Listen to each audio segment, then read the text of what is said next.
হরে কৃষ্ণ। সবাইকে দণ্ডবত প্রণাম। তাহলে আমরা মঙ্গলাচরণ শুরু করি। নমো যং বিষ্ণু পদায় কৃষ্ণ পৃষ্ঠায় ভূতলে শ্রীমতী জয় পতাকা স্বামিনীতি নামিনী। নমো আচার্য পদায় নিতাই কৃপা প্রদায়িনী গৌরকথা ধামোদয় নগর গ্রাম তারিণী। নমো যং বিষ্ণুপদায় কৃষ্ণপৃষ্ঠায় ভূতলে শ্রীমতী ভক্তিবেদান্ত স্বামিনীতি নামিনী। নমস্তে সরস্বতী গৌরবাণী প্রচারিণী নির্বিশেষ শূন্যবাদী পাশ্চাত্য দেশতারিণী। ওং তৎসৎ, ওং তৎসৎ, ওং তৎসৎ। শুদ্ধি ভক্তমণ্ডলী, সবাইকে জানাই আমরা দণ্ডবত প্রণতি নিবেদন। তো আজকে একটা বিশেষ দিন, যে শ্রীবাস ঠাকুর, যিনি চৈতন্য লীলায় অংশগ্রহণ করেছিলেন, যিনি স্বয়ং নারদ মুনির প্রকাশ। তো ভগবান যখন লীলা বিলাস করেন, তখন বিভিন্ন দেবতা, মুনি, ঋষি অনেকেই অংশগ্রহণ করে এবং সবাই চায় অংশগ্রহণ করতে, কিন্তু ব্রহ্মার উপর দায়িত্ব থাকে। সেই হিসাবে ব্রহ্মা নিজের বিচার অনুযায়ী, যোগ্যতা অনুযায়ী বিশেষ বিশেষ ব্যক্তিকে ভগবানের লীলায় সামিল করেন। যেমন সেই দেখেছি আমরা কৃষ্ণ লীলায় গর্গমুনি, উনি ভগবান কৃষ্ণের নামাকরণ করার জন্য বসুদেব পাঠিয়েছিলেন।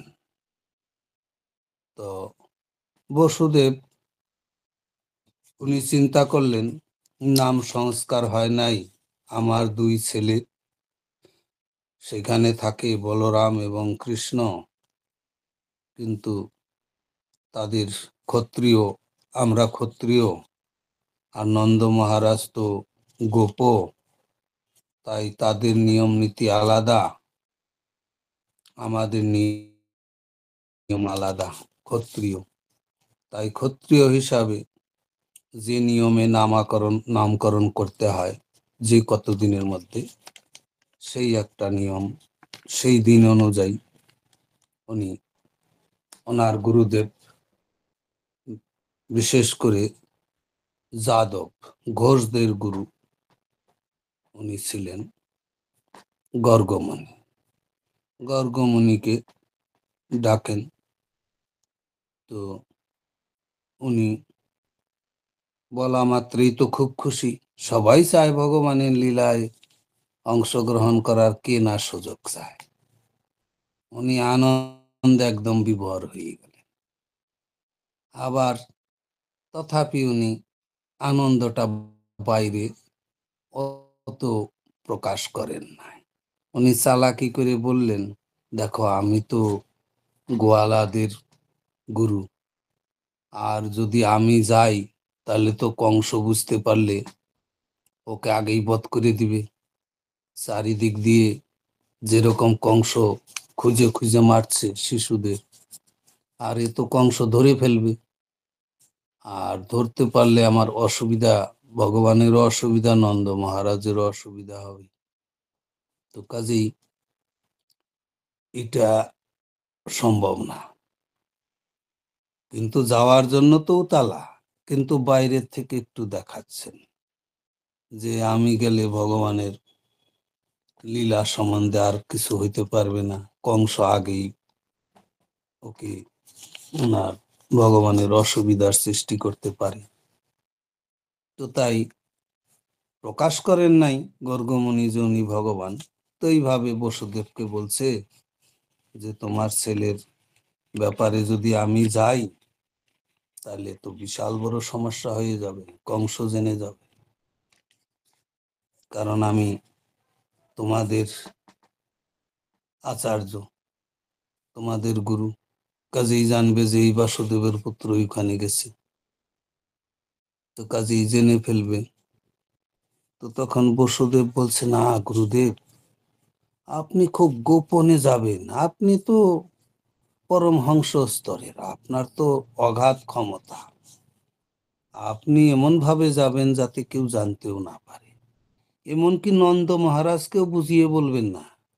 নন্দ মহারাজকে যদি জানান যে বসুদেব পাঠিয়েছে, তাহলে তো উনি রেগে যাবে আর বলবে বসুদেবের কি মাতব্বরি করার আছে এখানে, আমার ছেলে, আমি কি করব না করব সেটা আমি জানি। তো আপনি এমন ভাবে ওখানে উপস্থিত হবেন যাতে আপনাকে দর্শন করা মাত্রই নন্দ মহারাজের হৃদয়ে আগ্রহ জাগে যে আমার পুত্রের নামাকরণ হয় নাই, আপনি কৃপা করে আসছেন, করে দেন। এইরকম লীলা করবেন। আপনার তো সব অভিজ্ঞ, কাজেই আপনাকে আর কি বলতে হবে, আপনি আমার গুরুদেব, আমি আপনাকে তো জানি, সেরকম ভাবে করবেন।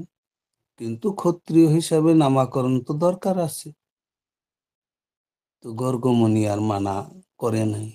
গর্গমণি তো আদেও যাওয়ার একটা ভগবানকে এইরকম একটা শিষ্য পেয়েছে যে যিনি ভগবানকে পুত্ররূপে আনয়ন করেছেন জগতের কল্যাণের জন্য। সেই রকম শিষ্যের প্রতি তো গুরুদেব এমনি সদয়। তারপরে শিষ্যের কথা শুনে আরো আনন্দ, যে তাহলে আমাকে শিষ্য আমার নিজ বলের চেষ্টায় ভগবানকে আমি পাই নাই, ভগবান আমাকে কোনো সুযোগ দেয় নাই, বা আমি কোনো লীলা অংশগ্রহণ করতে পারতাম না। কিন্তু আমার শিষ্য বসুদেবের কৃপায় আমি আজ ভগবানের দর্শন পাব, ভগবানের নামকরণ করব। এ তো আমার বিশাল বড় সৌভাগ্য।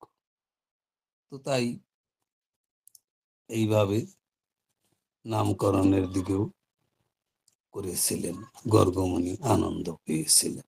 তো সেইভাবে আমরা দেখতে পাই যে শ্রীবাস ঠাকুর নারদ মুনির অংশ, কিন্তু উনি প্রথমে ছিলেন বাংলাদেশেই, ওনার অবস্থান করতেন উনি। তো বাংলাদেশে উনি বেশ কিছুদিন থাকে, বিয়ানী বাজার। শ্রীবাস ঠাকুরের এরা ছিলেন চার ভাই, আর একজন জেঠতো বা কাকাতো ভাই ছিল, তার নাম ছিল নলিনী পণ্ডিত। তো এইভাবে পাঁচ ভাই।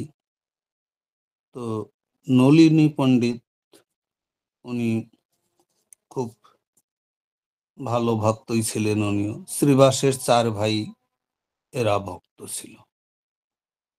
তো তাই এইখানে নলিনী পণ্ডিত হঠাৎ দেহ রাখার ফলে তার মা বাবা, তার এক কন্যা হয়েছিল, সে কন্যাকে ছেড়ে মা বাবা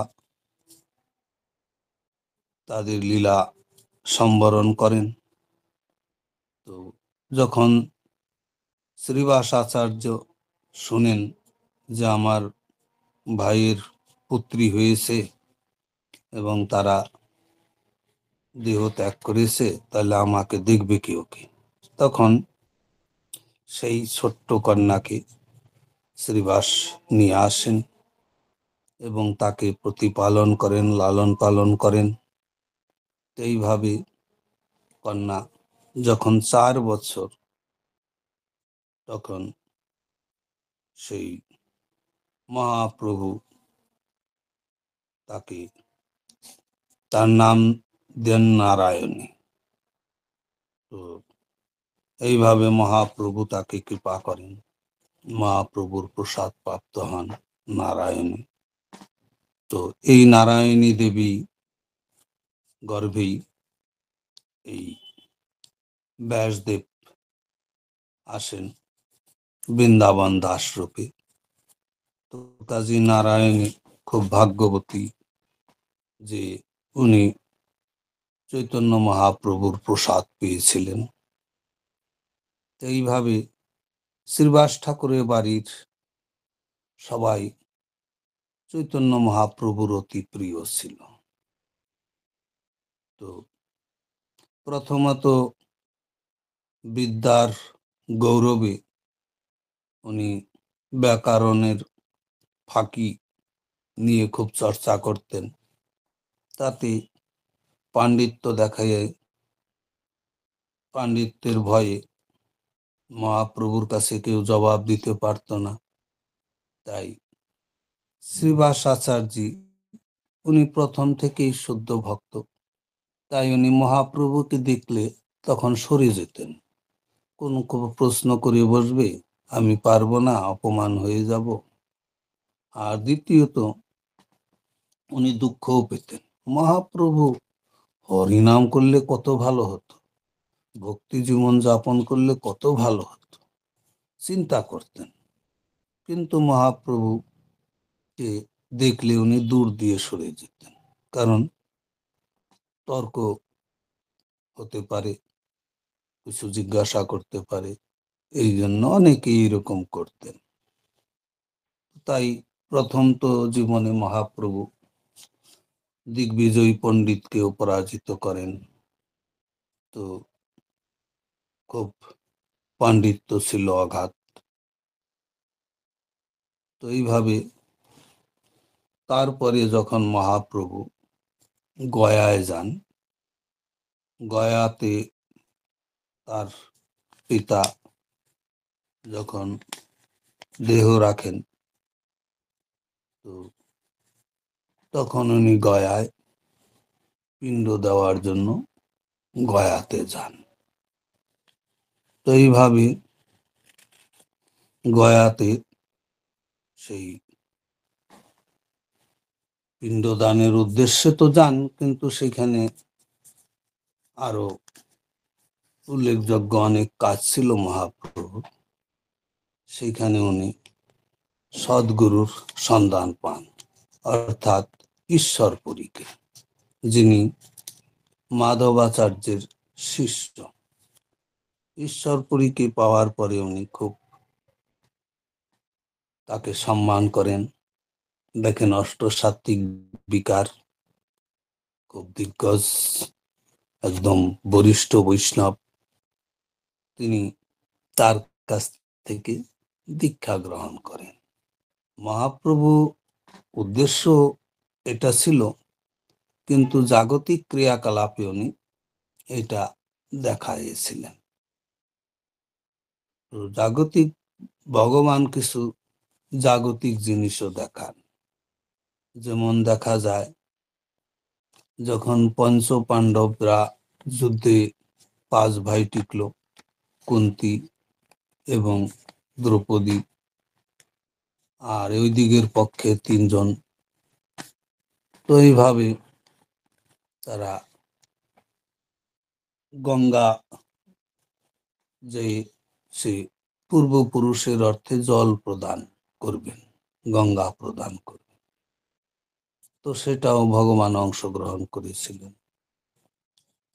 তো এইভাবে দেখা যায় যে ভগবান কিছু কিছু, সবকিছু অংশগ্রহণ করেন জগৎকে শিক্ষা দেওয়ার জন্য। তো এইখানেও চৈতন্য মহাপ্রভু জগতিক শিক্ষা দেওয়ার জন্য, তাছাড়া জাগতিক লোক চিৎকার করবে, বাবাটা এরকম অবগত হলো, কি ছেলে পাগল, কিছুই করলো না। তো তাই মহাপ্রভু এটাও ছিল। তাছাড়া ওনার মেন উদ্দেশ্য ছিল গুরুদেবের সাথে সাক্ষাৎ করে দীক্ষা প্রাপ্ত হওয়া। তো এইভাবে যখন উনি গয়া থেকে আসেন, তখন মহাপ্রভুর অষ্টসাত্ত্বিক বিকার, তিনি কৃষ্ণ নামে উন্মাদ হয়ে গেলেন। তো গ্রামবাসী সবাই ভয় পেয়ে গেল, শচী দেবী ভয়ে ভীত, আমার ছেলেটা কি হলো, পাগল হয়ে গেল। তো বিভিন্ন কবিরাজ বিভিন্ন লোকের কাছে যায়, তো তারা বলে, হ্যাঁ এই তো পাগলই হয়ে যাবে, এ তো কেমন হয়ে গেছে, একে এটা খাওয়াও সেটা খাওয়াও, নানা রকম ঔষধ দিত মহাপ্রভুকে। তো সচী মাতা খুব ভয়ভীত হয়ে গিয়েছিলেন যে এরকম একমাত্র ছেলে এও পাগল হয়ে গেলে আমি কি করে চলবো। ওর বাবা অবগত হয়ে গেছে, আর এখন আমার আর অসহায় আমি, তাহলে আমি করবোটা কি। তো তখন এইভাবে চিন্তা করার পরে অনেক লোক বুদ্ধি দেখানোর পরে ওনার মনে হলো আমি শ্রীবাস পণ্ডিতকে একবার ডাকি। তো শ্রীবাস পণ্ডিতকে ডাকলেন। শ্রীবাস পণ্ডিত আসলেন। আসার পরে শ্রীবাস পণ্ডিতকে মহাপ্রভু প্রণাম জানালেন। তো শ্রীবাস পণ্ডিতকে জিজ্ঞাসা করলেন সচী মাতা, দেখো আমার ছেলেটা এরকম হওয়ার কারণ কি? পাগল হয়ে যাচ্ছে, সবাই বলছে পাগল হয়ে গেল, কি হয়ে গেল একটু তুমি দেখো তো। তো তখন এইভাবে শ্রীবাস পণ্ডিত দেখে বুঝতে পারলেন উনি দিগ্গজ অভিজ্ঞ ব্যক্তি। তো উনি বুঝতে পারলেন যে কৃষ্ণ প্রেমে উন্মাদ। তো তাই সচী মাতাকে উনি বললেন যে তোমার নিমাইয়ের করছি, এই রোগটা যদি আমার হইতো তাহলে আমার জীবন সার্থক হতো। তো বলছি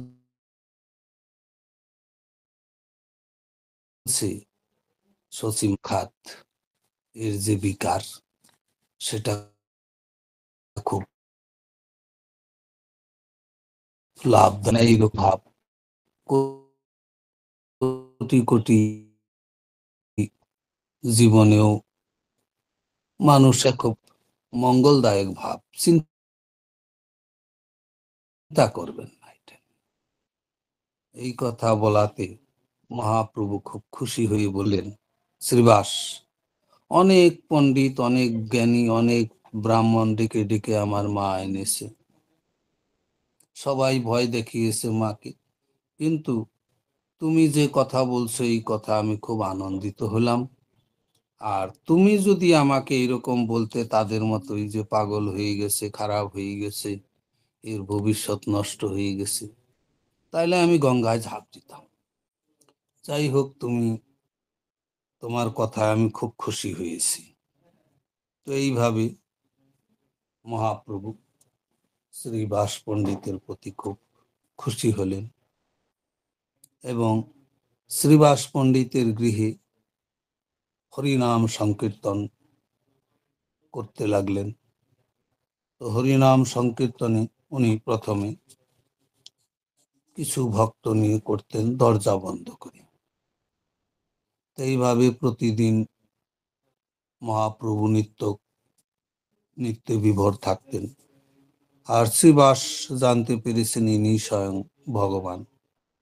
তো কাজেই নারদ মুনি উনি তো জানবেন, তো কাজেই উনি খুব খুশিতে মহাপ্রভুকে নিয়ে আনন্দে ছিলেন। একদা গ্রামের লোক চেষ্টা করতেন শ্রীবাসের বাড়িতে যে হরিনাম শোনা, মহাপ্রভুর নিত্য দর্শন করা, কিন্তু ঘর আটকিয়ে দরজা বন্ধ করে ঘরের ভিতর হতো, কেউ যেতে পারত না। কিছু গ্রামের লোক তার সাথে কূটনীতিক চাল চেলে মুসলমান শাসকের সাহায্যে শ্রীবাস পণ্ডিতের কে ভয় দেখান কি একদম উপক্রম করেছিল, শ্রীবাস পণ্ডিতের বংশই সাফ করে দিবে, মেরে ফেলবে। এইরকম মুসলমান যে সেই সময় ছিলেন যে শ্মশানে শাসন ব্যবস্থায়, তো তখন শ্রীবাস পণ্ডিতের বাড়ি ঘিরে ফেলে। শ্রীবাস পণ্ডিত খুব ভয় পেয়ে যে উনি নৃসিংহদেবের পাঠ করেন, নৃসিংহদেবের স্তব পাঠ করেন। তো এইভাবে খুব ভয়ভীত হয়ে যায় এবং শ্রীবাসের বাড়ির সবাই ভয়ে ভীত, আমাদের কখন মেরে ফেলে দিবে, আমরা কি করে পালাবো। এইরকম খুব একটা বিশৃঙ্খল পরিবেশে শ্রীবাস ভয়ভীত। ভক্তের এরকম ভয় দেখে মহাপ্রভু স্বয়ং শ্রীবাস ঠাকুরের গৃহে এবং সেখানে উনি চতুর্ভুজ রূপ উনি প্রদর্শন করেন এবং শ্রীবাসকে বলেন যে, শ্রীবাস, তুমি কেন এরকম ভয় পাও? তুমি স্বয়ং ভগবানের ভক্ত, তোমার ভগবান তোমার দেখবি, ভগবানের ভক্ত হয়ে ভয়ের কারণ কি? তো বলো তোমার কি সমস্যা, কি চাই? চতুর্ভুজ রূপ দর্শন মাত্রে শ্রীবাস ঠাকুর জানতে পারলেন ইনি স্বয়ং কৃষ্ণ এবং ইনি স্বয়ং ভগবান। তো কাজেই ওনার ভয় দূর হয়ে গেল। এইভাবে শ্রীবাস ঠাকুর তখন থেকে আর ভয় পেতেন না, কারণ ভগবান আমার বাড়িতে আসে, কীর্তন করে, আমাকে কি কি করতে পারে। মহাপ্রভু বললেন, দেখো, তোমাকে কেউ কিছু করতে পারবে না, তুমি আমার ভক্ত, কেউ কিচ্ছু করতে পারবে না, তুমি অতটুক ভয়ের কোনো কারণ নেই। ভগবান যদি সহায় থাকে, ভগবান হলেন ভক্তের রক্ষক, আর ভগবানের ভক্তকে কেউ কোনো রকম অসুবিধা সৃষ্টি করতে পারবে না। কাজেই তো তখন শ্রীবাস ঠাকুরের বাড়ির সবাই সেই রূপ দর্শন করে মহাপ্রভুকে বুঝতে পারেন উনি স্বয়ং কৃষ্ণ, উনি মহাপ্রভু রূপে আসছেন। এইভাবে নাম সংকীর্তন যে মহামন্ত্র, সেটা শ্রীবাস ঠাকুরের ওখান থেকেই শুরু হয়। তো শ্রীবাস ঠাকুর সবসময় চৈতন্য মহাপ্রভুর সাথে আনন্দে দিন কাটাতেন, খুব আনন্দেই ওনার দিন কাটত। একদা কীর্তনকালে শ্রীবাস ঠাকুরের স্ত্রী বলেন, শ্রীবাস ঠাকুরের স্ত্রী মালিনী দেবী বলেন, তুমি ব্রাহ্মণ, মহাপ্রভু কীর্তন করছে, বাড়িতে এক মুষ্টি চাল নাই, কিছু ভিক্ষা করে চাল ডাল নিয়ে আসো, আমি কি সেবা দেব ভক্তদের। তো তখন শ্রীবাস পণ্ডিত বলে, দেখো, আমার বাড়িতে স্বয়ং সাক্ষাৎ ভগবান নৃত্য করছেন, ভগবান থাকাতে কোনো অভাব তো থাকে না। যদি এরকমই অভাব হয়, তাহলে আমি একদিন, 2 দিন, 3 দিন দেখার পরে আমি গঙ্গায় দেহ ত্যাগ করে দেব, আমি ভিক্ষা করব না। আমি ভগবানের ভক্ত, আর সাক্ষাৎ ভগবান আমার গৃহে কীর্তন করেন, নৃত্য করেন, ভগবানের শ্রী পাদপদ্ম আমার গৃহে পড়েছে, আমার কোনো অভাব থাকবে নাকি? আর অভাব যদি থাকে, খাওয়া যদি না পাই, ভগবানের সাক্ষাতে এরকম যদি হয়, আমি দেহ রাখবো, কিন্তু তথাপি আমি ভিক্ষা করতে যাব। এই কথা শুনে মহাপ্রভু ভিতর থেকে চলে আসে, শ্রীবাসকে বলেন, শ্রীবাস, তোমাকে ভিক্ষা করতে হবে না, দরকার হলে লক্ষ্মী দেবী ভিক্ষা করবেন, তুমি সচিন্ত, তুমি নিশ্চিন্ত থাকো, তোমার ঘরে দেখো তো কোনো কিছুর অভাব আছে নাকি?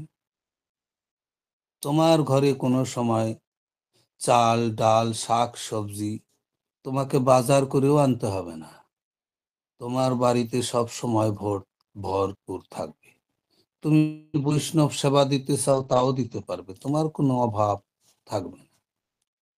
তো তখন থেকে শ্রীবাস ঠাকুরের বাড়িতে কোনো সময় ভিক্ষাও করতেন না, কোনো ইনকামও নাই, কিন্তু শ্রীবাস ঠাকুরের বাড়িতে কোনো সময় অভাব হয়নি। তিনি বৈষ্ণব সেবাও দিতেন, সচ্ছলতার সাথে চলতেন, কোনো কিছু অর্থনৈতিক পরিস্থিতিতে উনি কোনো সময় কমই ছিলেন না, ওনার কিছু কমই ছিল না, পরিপূর্ণতা ওনার ছিল। তো এইভাবে চৈতন্য মহাপ্রভুর কৃপায় শ্রীবাসের কিছু করে খেতে হয়নি, এবং তার জন্য অর্থ, ধন সম্পদ, খাওয়া দাওয়ার কোনো জিনিসে কোনো কমই থাকতো না, একদম পুষ থাকতো। তো 4 ভাই শ্রীবাস ঠাকুরের সবাই ভক্ত ছিল। শ্রীবাস ঠাকুর এইভাবে খুব মহাপ্রভুর যে প্রিয় পাত্র ছিলেন সেটা আমরা দেখতে পাই।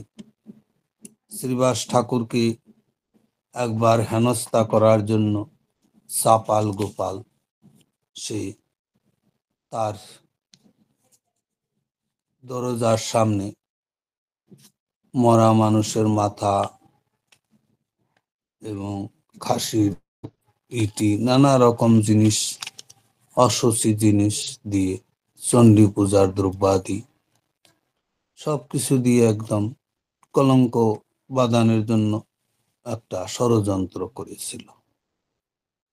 শ্রীবাস ঠাকুর সকালবেলা দরজা খুলতেই দেখেন ওনার দরজায়, তো আশেপাশের বাড়ির সবাইকে বলছেন, আপনারা আমাকে মনে করেন আমি বৈষ্ণব, আমি পূজা পাঠ করি, ভক্ত সঙ্গ করি, হরিনাম করি, দেখেন আমার বাড়ির সামনে কি আছে। কারণ আমি ওই তান্ত্রিক, আমি তন্ত্র মন্ত্র করি, উল্টা সিধা খাই, আমি সাধু নই। এই যে দেখেন আমার বাড়িতেই তার নিশান, আমার ঘরের সামনে।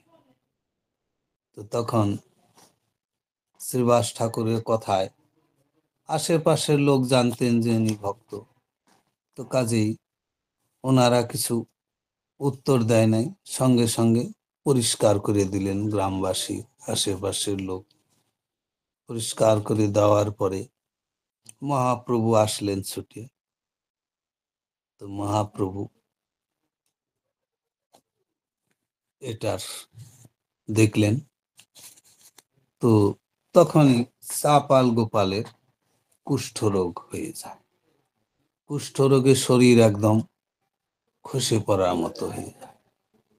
তখন বাড়ির থেকে তার ছেলে মেয়ে বউ তাকে তাড়িয়ে দেয়, বলে তুমি যদি বাড়ি না ছাড়ো তাহলে আমরাও তো সবাই মরবো, মরো তো তুমি একা মরো, সবাইকে নিয়ে মরার কি দরকার, তোমার ছেলে পেলে আছে, তুমি গঙ্গার তীরে ফাঁকা জায়গায় পড়ে থাকো, দুদিন পরে তো মরবেই, কিন্তু তুমি যদি বাড়িতে থাকো ছোঁয়াচে রোগ, তাহলে আমাদেরও হবে, এইভাবে আমাদের বংশ শেষ হয়ে যাবে, তো কাজেই তুমি এখান থেকে চলে যাও। তো চাপাল গোপাল সেই গঙ্গার আশেপাশে একটা বৃক্ষের তলে থাকতেন। এইভাবে একদিন মহাপ্রভুকে দেখতে পেয়ে ক্ষমা ভিক্ষা করে প্রণাম করেছেন, কারণ জানেন উনি ভগবান, উনির কৃপা হলে আর কিছু হবে না। তো মহাপ্রভু সে তাকে বললেন যে পায়ে যদি কাটা বিঁধে তাহলে কি কান্দে দিয়ে বের করা যায়, কান্দে যদি স্কন্ধ দিয়ে বেরোবে কি, যেখানে কাটা ফুটেছে সেখানেই খুদে তাকে বের করতে হবে, কাজেই তুমি অপরাধ করেছো শ্রীবাস পণ্ডিতের চরণে, শ্রীবাস পণ্ডিতের কাছে যাও, উনি যদি ক্ষমা করে তাহলে তোমার এই রোগ চলে যাবে, আর না হয় আমি কোটি কোটি বছর তোমাকে পোকা দিয়ে খাওয়াবো, এইভাবে সব জীবনে তুমি এইরকমই দুঃখ পাবে। তো তখন চাপাল গোপাল শ্রীবাস পণ্ডিতের শরণাগত হয় শ্রীবাস পণ্ডিত তাকে ক্ষমা করে দেয়। তখন চাপাল গোপাল ভক্তে পরিণত হয়ে যায়। তো চাপাল গোপালের গান আমাদের নামহট্ট বইয়ে আছে। উনি গান গেয়েছিলেন, পরে শুদ্ধ বৈষ্ণব হয়েছিলেন এবং উনি বৈষ্ণব কাছ থেকে দীক্ষা প্রাপ্ত হয়ে হরিনাম করে দিন অতিবাহিত করেছেন। এইভাবে মহাপ্রভু শ্রীবাস ঠাকুরের প্রতি অত্যন্ত কৃপা প্রদর্শন করেছেন। তো শ্রীবাস ঠাকুরের পত্নী মালিনী দেবী, উনিও একবার নিত্যানন্দ প্রভু যখন আসেন, তো তখন নিত্যানন্দ প্রভু যখন বৃন্দাবনে যান, তখন দেখেন কৃষ্ণের কোনো এখানে কিছুই নাই। কৃষ্ণ গেল কোথায়? গোলকেও নাই, এখানেও নাই, কোথায় কৃষ্ণ? তো তখন হা কৃষ্ণ করে ডাকাতে উনি জানতে পারেন বৃন্দাবন থেকে যে কৃষ্ণ এখন নবদ্বীপে লীলা করছেন, উনি নাম প্রচার করবেন। তখন সঙ্গে সঙ্গে বৃন্দাবন থেকে ছুটে আসেন নিত্যানন্দ প্রভু এবং এসে সেই মহাপ্রভুর সাথে সরাসরি মিলেন না, নন্দন আচার্যের বাড়িতে লুকিয়ে থাকেন। আর মহাপ্রভু শিষ্যদের বলেন, সব ভক্তদের, যে আমাদের কি ভাগ্য যে একজন মহান বৈষ্ণব স্বয়ং ভগবান আসছেন এইখানে। তুমি এই আমাদের আশেপাশে আসছে ভগবানকে তো এমনি আনা যাবে না, তাকে সম্মান করে নিয়ে আসো, যাও ডেকে আনো। ভগবান এসে অবস্থান করছেন,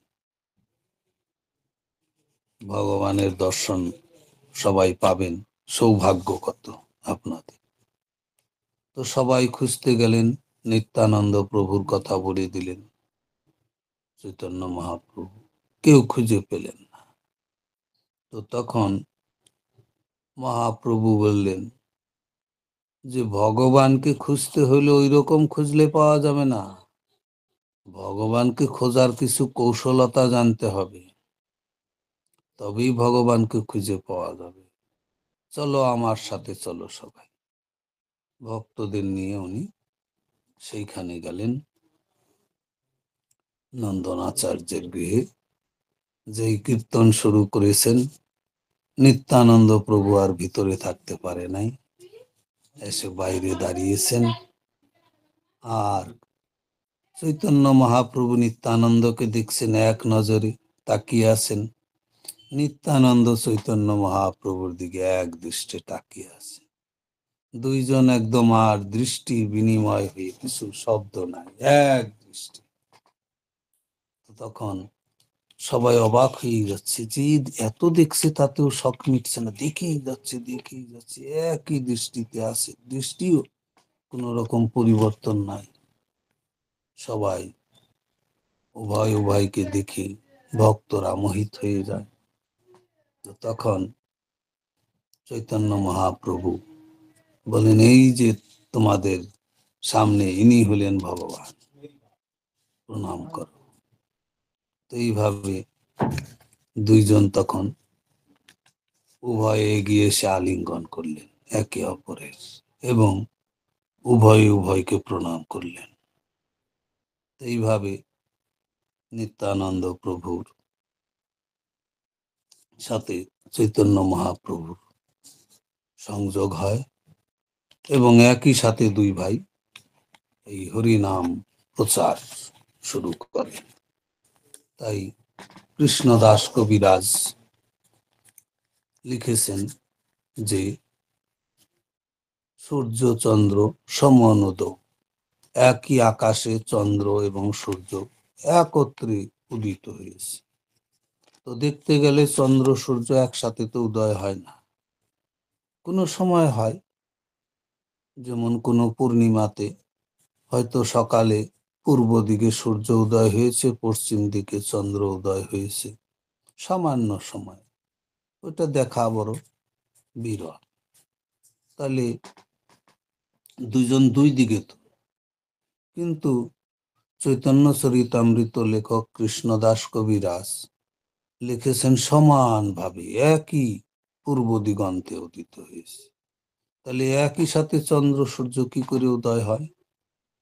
তো সেই কথাই এখানে বলেছেন যে চন্দ্র সূর্য উদয়ের কারণ হলো যে উদ্দেশ্য নিয়ে ভগবান আসছেন জগৎ জীবকে হরিনাম প্রদান করার জন্য, সেই হরিনাম প্রদান নিত্যানন্দ প্রভু এবং চৈতন্য মহাপ্রভু দুজনে একই সাথে একই ভাবে সেই প্রচার কাজ চলে, দুই ভাই। তো কাজে এটাই হলেন সূর্য এবং চন্দ্রের সাথে তুলনা করেছেন। কারণ সূর্যের কিরণ সব দিক দিয়ে প্রকাশ হয়, আর চন্দ্রেরও কারণ ডিউটিকার, দুইজনের ডিউটি একই, অন্ধকার দূরীভূত করা। সূর্য অন্ধকার দূরীভূত করছে, চন্দ্র অন্ধকার দূরীভূত করছে। তো আর এইভাবে দুই ভাই প্রচার কার্যে একত্রিত হয়ে একই সময় থেকে শুরু করে। তো তাই এখানে আরো অনেক কিছু রহস্য আছে, তো সময় আমাদের কম। তো এইভাবে দেখা যায় যে এইভাবে উল্লেখ করেছেন লেখক। তো এতে এই নিত্যানন্দ প্রভুকে থাকার জায়গা চৈতন্য মহাপ্রভু শ্রীবাস আচার্যের বাড়িতে দেন এবং মালিনী দেবীকে চৈতন্য মহাপ্রভুর বলেন, তোমার পুত্র শ্রীবাস ঠাকুরের পুত্র তো দেহ ত্যাগ করে, সেটাও আপনারা জানেন। তো তাই বলছে যে এখন থেকে চৈতন্য মহাপ্রভু বলছেন তোমার এক পুত্র গেছে, আমরা দুই পুত্র তোমার। তো নিত্যানন্দ প্রভু সেখানে মালিনী দেবীকে একদম মায়ের মতোই আত্মার করতেন। মালিনী দেবী একদম নিজের পুত্র স্নেহে নিত্যানন্দ প্রভুকে পালন করেছেন, মহাপ্রভুকেও খুব করতেন স্নেহ যত্ন এবং খুবই ভালোভাবে সেবা করেছেন। এইভাবে শ্রীবাস ঠাকুরের পত্নী একবার পূজার সাজ সরঞ্জাম বের করেছেন, শ্রীবাস ঠাকুর পূজা করবেন। তো থালা বাসন ধুতে একটা পাত্র কাকে নিয়ে যায়, সে তখন মালিনী দেবী কান্না করে, হায় হায় আমার জিনিস কাকে নিয়ে গেল, পূজা কি করে হবে, পূজার জিনিস নিয়ে গেল। তো তখন কান্না দেখে নিত্যানন্দ প্রভু বাইরে আসেন, বলে মা কি হয়েছে? বলে এই যে কাকে নিয়ে গেল। তখন নিত্যানন্দ প্রভু বললেন কোনো চিন্তা নাই, এখনই দিয়ে যাবে। বললো এই কাক, এখনই তুই ওই পূজার উপকরণ এখানে দিয়ে যা মায়ের হাতে, ওখানে দিয়ে যাবে। সঙ্গে সঙ্গে কাকটা এসে যে জিনিস নিয়েছিল পাত্র সেটা দিয়ে গেল। তখন মালিনী দেবী বুঝতে পারলেন ইনি ভগবান, ইনি। তখন বিভিন্ন ভাবে জানতে পারে। তো ভক্ত লীলা দেখে আচার ব্যবহার তার ভাবভঙ্গিতে বুঝতে পারে যে ভগবানকে। কিন্তু যারা ভগবত ভজনা করে না, ভক্তিযোগ করে না, তাদের কাছে ভগবান যদি এসেও বলে যে আমি ভগবান, ওরা মানবে না, ওরা ভগবানকে স্বীকারই করবে না, আর ওরা জানবেও না। এই হলো ভক্ত এবং ভগবানের লীলা। তো এইভাবে নিত্যানন্দ প্রভুর সাথে মালিনী দেবীর এবং শ্রীবাস ঠাকুরের অনেক অনেক লীলা কথা আছে। এইভাবে শ্রীবাস পণ্ডিত 24 বছর মহাপ্রভুর সাথে তো এই আনন্দ পেয়েছেন। 24 বছর পর যখন মহাপ্রভু সন্ন্যাস গ্রহণ করেন, তখন মহাপ্রভুর বিরহে উনি খুব ব্যথিত হন। তারপর যদিও শ্রীবাস ঠাকুর মহাপ্রভুর সাথে মিলিত হতেন নীলাচলে, তো মালিনী দেবীও যেতেন, কিন্তু মহাপ্রভু আবার অপ্রকট লীলা করলে উনি আর সেই বিরহ সহ্য করতে পারেন নাই। উনি তখন নবদ্বীপ ত্যাগ করে কুমারহট্টে অবস্থান করেন। কিছুদিন ওখান থেকে থাকার পরে উনি এইভাবে কুমারহট্ট, বর্তমানে যেটা হালি শহর, তো এইভাবে ইনি খুব বিরহ যাতনায়, বিরাহ নলে দগ্ধ হয়েছেন। বিরহ অবশ্য এটাকে বলে, মহাপ্রভু আমাদের শিক্ষা দিয়েছেন, এটাই হলো কৃষ্ণ প্রেমের বিরহটাকেই, এটাকেই খুব গুরুত্ব দিয়েছেন। গোপীরাও এইভাবে কৃষ্ণ বিরহে দিন কাটিয়েছে। এটাই হলো বিপ্রলম্ভ।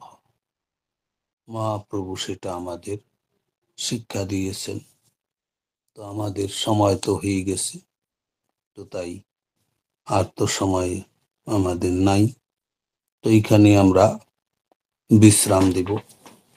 কারো যদি কোনো প্রশ্ন থাকে করতে পারেন, না হলে সুব্রত প্রভু আপনার পরবর্তী